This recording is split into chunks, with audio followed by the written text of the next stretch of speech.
नमस्कार, यो हो टिभी टुडे नेटवर्क सुदूरपश्चिम खबरमा स्वागत छ। म राजवेन्द्र भट्ट। सुरु गरौं अहिलेसम्मका प्रमुख खबरबाट।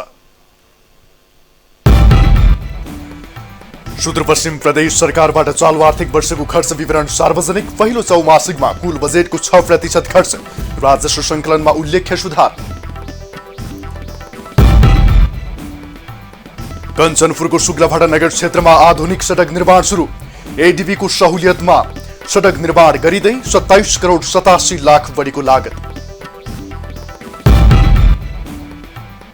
सुदूरपश्चिमका विभिन्न नदीमा पुल निर्माण कार्य तीव्र। आवत जावतमा सहज भएको भन्दै स्थानीय हर्षित। गुणस्तरमा भने ध्यान दिनुपर्ने भनाइ।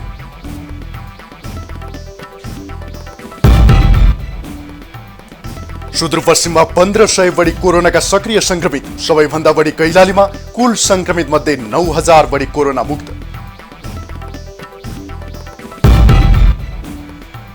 र डडेलधुरामा उत्पादित किवीले बजार पाएन। उत्पादित किवी बजारीकरणमा समस्या हुँदा कृषक मारमा। लगानी समेत डुब्ने चिन्ता।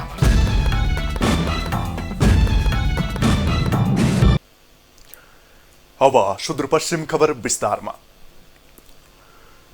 सुदूरपश्चिम प्रदेश सरकारले चालु आर्थिक वर्षको पहिलो चौमासिकको खर्च तथा राजस्व संकलन विवरण सार्वजनिक गरेको छ।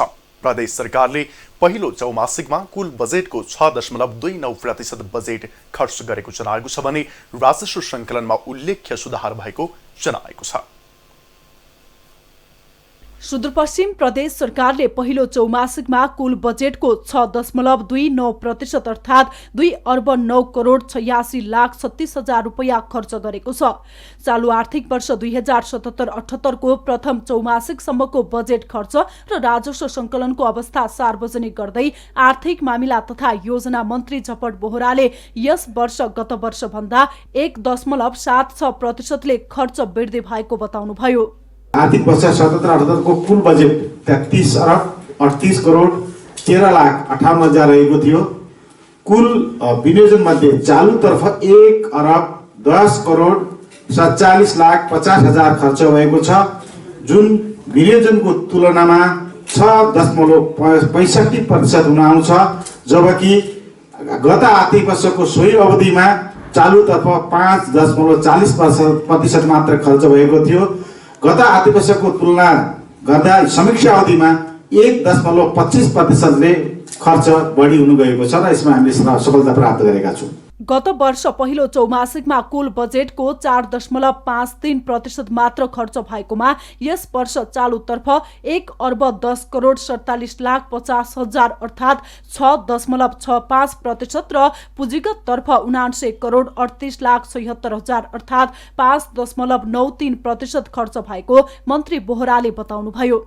चालु आर्थिक वर्षमा सुदूरपश्चिम प्रदेश सरकारले 33 अर्ब 38 करोड 13 लाख 58 हजार बराबरको बजेट विनियोजन गरेको थियो। मन्त्री बोहराले यस वर्ष 90% भन्दा बढी बजेट खर्च हुने दावी गर्नुभयो। यस्तै राजस्व तर्फ पनि गत वर्ष भन्दा प्रगति भएको मन्त्री बोहराले बताउनुभयो। चालु आर्थिक वर्षमा 76 करोड 70 लाख 30 हजार राजस्व संकलन गर्ने लक्ष्य रहेकोमा पहिलो चौमासिकमै 45.93% अर्थात् 31 करोड 9 लाख 66 हजार राजस्व संकलन गरेको मन्त्री बोहराले बताउनुभयो। चालु आर्थिक वर्षमा राजस्वको लक्ष्य 67 करोड 70 लाख 30 हजार रहेकोमा आर्थिक वर्ष 77-78 को पहिलो चौमासिक अवधिसम्म 31 करोड 9 लाख 66 हजार राजस्व आय भएको छ, जुन लक्ष्यको तुलनामा 45.93% हुन आउँछ। जबकि आर्थिक वर्ष 76-77 को सोही अवधिमा 32.12% मात्र राजस्व संकलन भएको थियो। प्रदेश सरकारले गत आर्थिक वर्षको पहिलो चौमासिकमा 32.12% राजस्व संकलन गरेको थियो, तर यस वर्ष गत वर्षको पहिलो चौमासिकको तुलनामा 64.45% ले बढी राजस्व संकलन गरेको छ। कैलालीबाट अनिल पन्तको रिपोर्ट। बझाङको जयपृथ्वी नगरपालिकामा अवस्थित मालिका हाते कागज उद्योग 2 वर्षदेखि बन्द रहेको छ। सो उद्योग दिगो वन व्यवस्थापन सम्बन्धी प्रमाण दिने अन्तर्राष्ट्रिय संस्था फरेस्ट स्टेवार्डशिप काउन्सिलद्वारा प्रमाणित एसियाको पहिलो सामुदायिक उद्योग मानिन्छ। उद्योग बन्द भएपछि संरचना र उपकरण पनि अलपत्र परेका छन्। भवनको वरपर झार पलाएको छ। गाउँबाट करिब 3 किलोमिटर टाढा हमर शहरमा उद्योग रहेको छ। भवनका काठ पनि स्थानीयले प्रयोगमा ल्याएका कारण भवन नै भत्कने अवस्थामा पुगिसकेको छ। हाते कागज बनाउँदा पानी जम्मा गर्ने पोखरी समेत भत्किएको छ। स्थानीयको रोजगारीको केन्द्रको रूपमा रहेको सो हाते उद्योगको घेरबार भत्किएर अहिले गौचरणमा परिणत भएको छ। उद्योग बन्द हुँदा झण्डै 1 करोड बराबरको स्थानीय समुदाय र विभिन्न दात्री संस्थाको लगानी पनि खेर गएको छ। विक्रम सम्वत 2056मा साबिक कैलाश गाविसका स्थानीय र अन्तर्राष्ट्रिय गैर सरकारी संस्था एनसाकको पहलमा सो उद्योग स्थापना गरिएको थियो। एसियाली विकास बैंक एडीबीको सहुलियतमा क्षेत्रीय शहरी विकास आयोजना अन्तर्गत कञ्चनपुरको शुक्लाफाटा नगरपालिकामा आधुनिक सडक निर्माण कार्य सुरु भएको छ। आयोजना अन्तर्गत 27 करोड 87,87,561 को लागतमा ठेक्का प्रक्रिया मार्फत 3वटा सडक निर्माण सुरु हुन लागेका हुन्। सडक निर्माणका लागि रमण केएसजेबीसँग ठेक्का सम्झौता गरिएको छ। ठेक्का सम्झौता भएको 5 महिनापछि सडक निर्माण हुन लागेको हो। आयोजना अन्तर्गत पिपलाडी क्षेत्रमा 1.4 किलोमिटर, यस्तै झलारीको शान्तिपथबाट टोटीसम्मको 3 किलोमिटर र झलारीकै सिसैया जाने सडक 370 मिटर निर्माण गरिन लागेको ठेकेदार कम्पनीले जनाएको छ। कम्पनीका अनुसार सडक निर्माणका लागि पहिलो चरणमा सडकको साइड क्लिनिङको काम सुरु गरिएको छ। सडक निर्माणको काम ठेक्का सम्झौता भएको 20 महिनाभित्र पूरा गर्नुपर्ने समय राखिएको छ। सडक निर्माणका लागि ठेक्का सम्झौता असार 19 गते भएको थियो।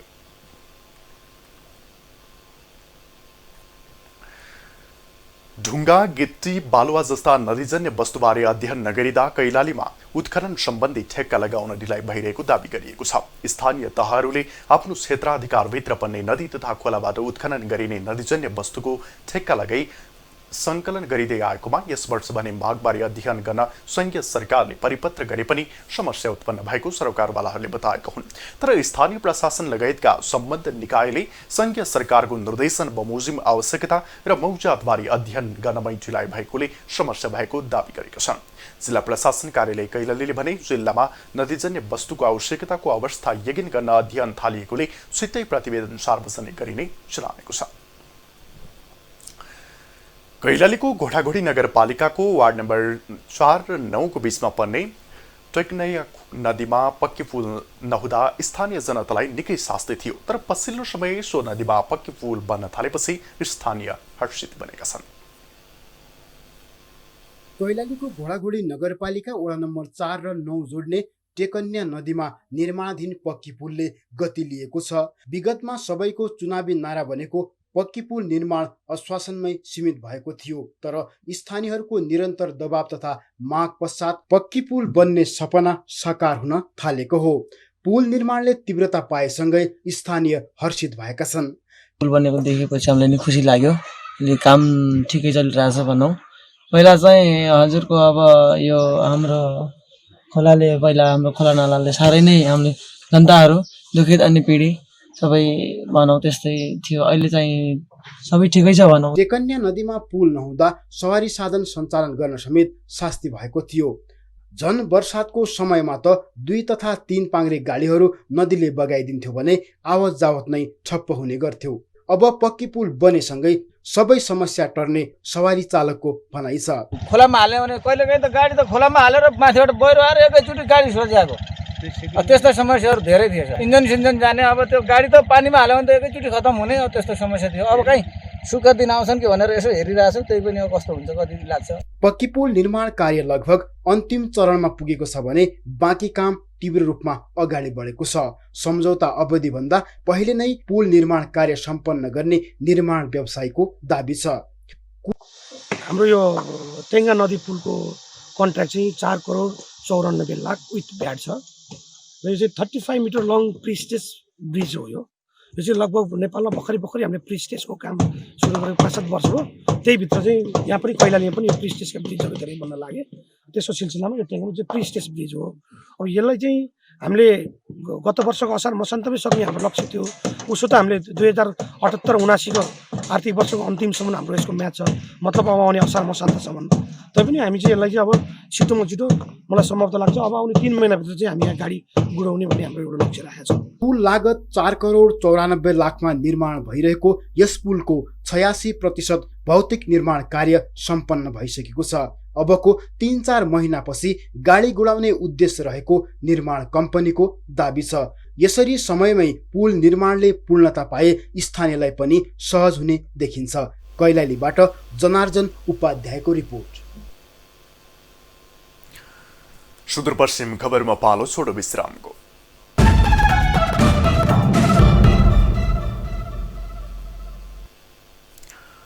अब बाँकी खबर। भारतीय सीमा क्षेत्रको गाउँ तिङ्कर र छाङ्गरुका स्थानीयले यस वर्षको कुञ्जा सार्न भारतको शरण गर्नु परेकोमा दुःख पोखेका छन्।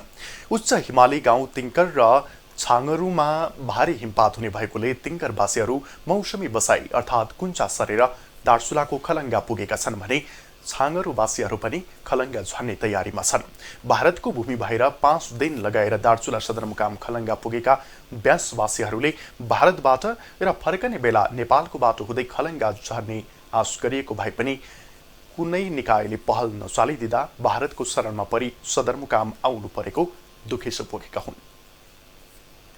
हामीलाई विगतदेखि भारत गएर माइग्रेसन माथि जानुपर्ने तल आउनु पर्ने बाध्यता भएको हुनाले यहाँ हामी आएका छौँ।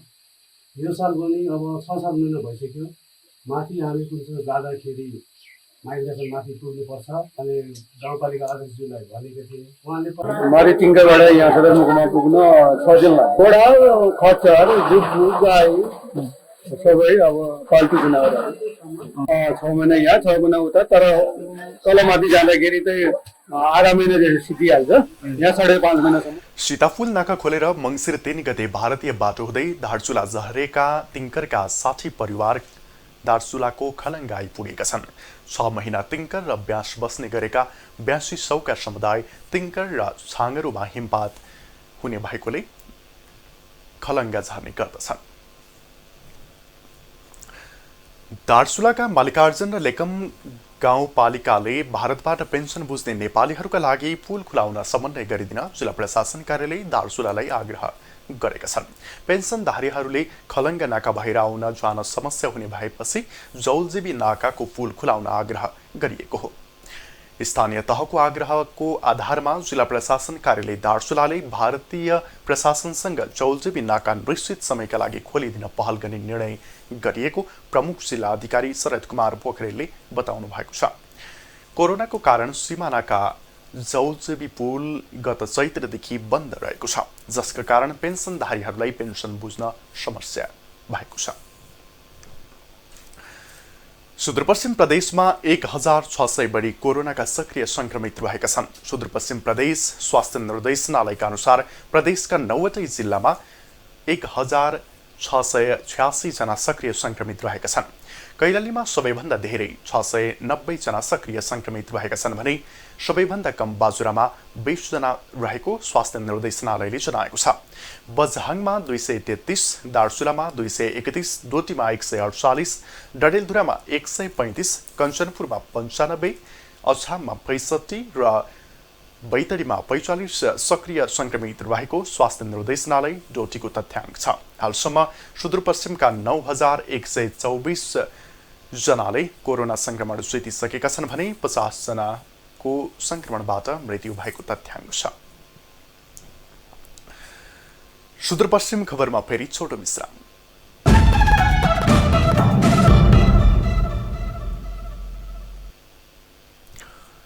अब जनआवाज।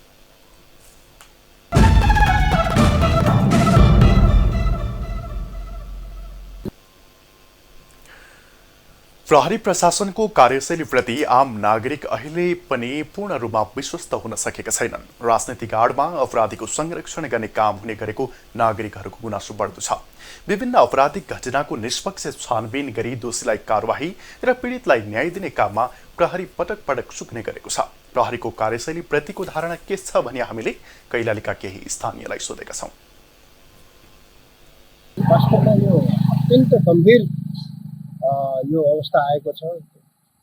बाटोमा पशु चौपायाले गर्दा धेरै एक्सिडेन्ट हुने घर, अनि गाई एउटा पवित्र हाम्रो नेपाली जनावरलाई लक्ष्मीको रूपमा हामीले मान्नेलाई हामीले गाई दिने अनि चाहिँ बाटोमा छोडिदिने हाम्रा दाजुभाइ दिदीबहिनीहरू सचेत भइदिनु पर्यो।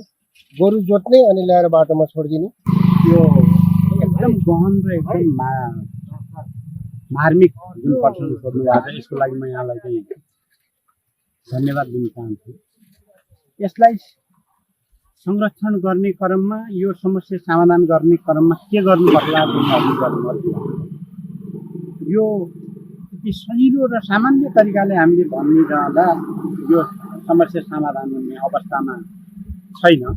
किनभने आज हामी जुन वस्तुभाव पालेका छौँ, आज वस्तुभाव पाल्नेवाला हिजो अषाढको महिना खेत जोत्नेवाला किसानले अषाढको महिना खेत जोतिसकेपछि ती गोरुहरू, खेत जोत्ने गोरु र घरमा भएको दुध दिने गाईले दुध दिनु छाडे बर्खा गाईले दुध दिँदैन, किरा लाग्छ, किरा मकैडा लाग्छ, त्यो गाईले दुध दिँदैन। अहिले यसको क्रम यो कोरोना भाइरसभन्दा बढी यो गाई गोरुको छाडा गाई गोरुको प्रक्रिया बढिया छ के। अहिले किन भन्नुहुन्छ भनेपछि हाइवे रोडमा राजमार्गमा यो छाडा गाई गोरुको कारणले गर्दा राति बिराती बाइकमा हिँड्ने, गाडीमा हिँड्ने दाजुभाइहरूलाई मान्छे भन्छ लापत्ता गरेर चलायो गाडी, एक्सिडेन्ट भयो, जानी जानी मार्यो भन्ने कुरा जो यो क्वेसन छ यसलाई म मान्दिनँ। किनभने जानी जानी कसले मार्न सक्दैन, मान्छेको प्राण हो, मार्न सक्दैन। पछिल्लो समयमा जुन केही वर्ष यता तराई क्षेत्रका यी सुदूरपश्चिमको कैलाली लगायत कञ्चनपुर लगायत तराई क्षेत्रका जुन जिल्लाहरू छन्, यसमा यो छाडा पशु चौपाया व्यवस्थित नहुँदा, यो व्यवस्थापन हुन नसकेका कारणले गर्दाखेरि विभिन्न किसिमका समस्याहरू चाहिँ देखा परेका छन्। हजुरको यो चाहिँ सडक दुर्घटनाको जोखिम त्यतिकै छ। त्यसपछि लिएर तपाईँको यो किसानहरूले लगाएको कृषि बालीहरू, अन्न बालीहरू, खाद्यान्न, खेतीपाती पनि नष्ट भइरहेको स्थिति छ। अब आर्थिक खबर।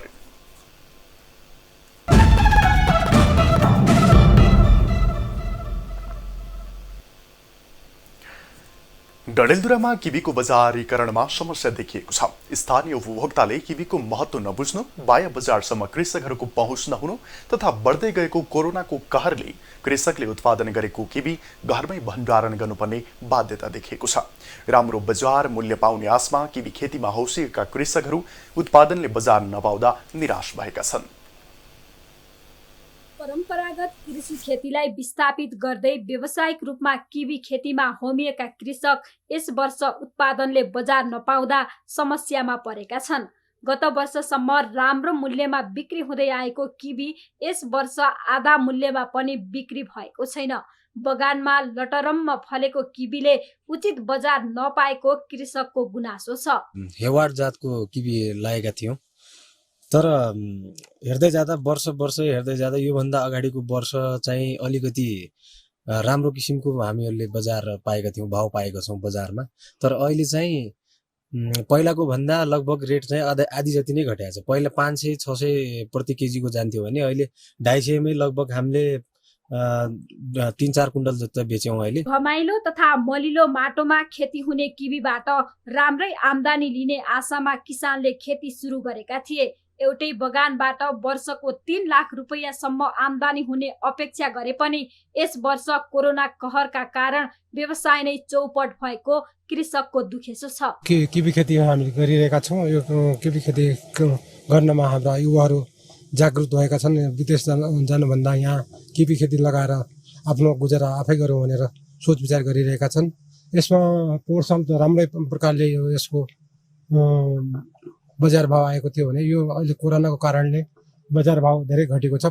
स्थानीय स्तरमा उत्पादित वस्तुको बजारीकरण हुन नसक्दा उत्पादन भएर पनि किसानहरूले आम्दानी लिन सकेका छैनन्। किसानको समस्यालाई मध्यनजर गर्दै बजारीकरणमा सरकारले चासो दिन सके गाउँमै उत्पादन भएको कृषि उपजबाट राम्रो आम्दानी हुने देखिन्छ।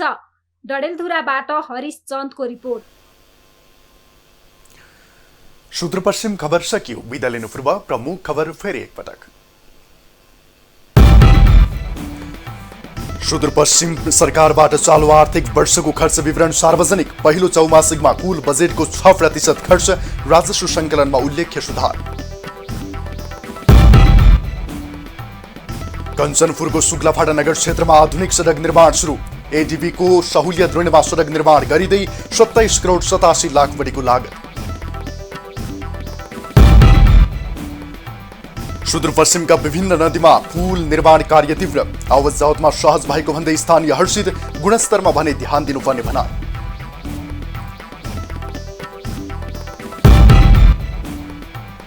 सुदूरपश्चिममा 1500 बढी कोरोनाका सक्रिय संक्रमित। सबैभन्दा बढी कैलालीमा, कुल संक्रमित मध्ये 9000 बढी कोरोना मुक्त।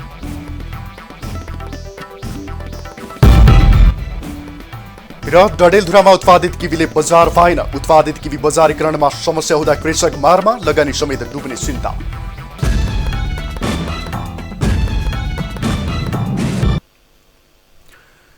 हामीलाई TV today Nepal apps download गरी विश्वभर प्रत्यक्ष हेर्न सक्नुहुनेछ। साथै www.tvtoday.news.com मा गई हेर्न र पढ्न सक्नुहुनेछ भने फेसबुक, युट्युब र ट्विटरमा समेत फलो गर्न सक्नुहुनेछ। विकास, निर्माण र जनसरोकारका विषयमा हाम्रो आवाज जारी छ। अहिलेलाई सम्पूर्ण सुदूरपश्चिम खबर युनिटका साथ म राजेन्द्र भट्ट पनि बिदा चाहन्छु। टिभी टुडे एसडी हेर्दै गर्नुहोला। नमस्कार।